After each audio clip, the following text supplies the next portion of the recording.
As I record this, Hillary Clinton and Donald Trump are running to be president of the United States. Both of them have expressed reservations about Americans' trade policy. In particular, they think that some of our trade agreements are bad for America. Clinton has expressed reservations about the TPP, or the Trans-Pacific Partnership, an agreement between 12 countries that rim the Pacific, which would lower trade barriers between them. Donald Trump has said he will not sign it, and he's going to renegotiate it to get a better deal for the United States. Donald Trump has also said he's going to change or revise or renegotiate NAFTA, the North American Free Trade Agreement that lowered trade barriers between the United States, Canada, and Mexico. So politicians often rail against free trade policies, and they get considerable political support from the citizens when they do that. On the other hand, economists tend to be much more in favor of free trade policies, at least in principle or in general.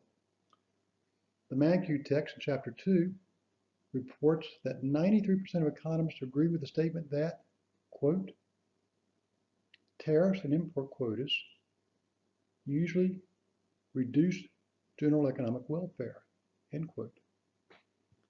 A recent poll conducted by the Booth School of Business at the University of Chicago of a number of prominent economists asked them two questions, and asked, do you strongly agree, uncertain, disagree, or strongly disagree?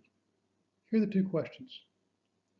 A, freer trade improves productive efficiency and offers consumers better choices, and in the long run, these gains are much larger than any effects on employment.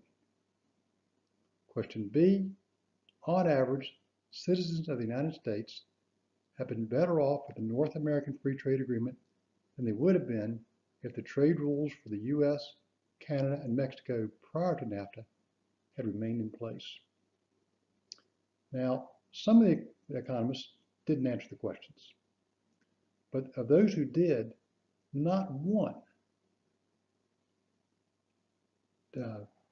disagreed or strongly disagreed with either of those two statements. A small number were uncertain, but the vast majority said they either agreed or strongly agreed that the benefits of freer trade outweighed the cost, and that on average, citizens in the US were better off with NAFTA than without it. How can politicians and the people who support them be so, in many cases, vehemently opposed to free trade, while economists generally accept it and applaud it and encourage more free trade and lower trade barriers? This lesson is going to explore those issues.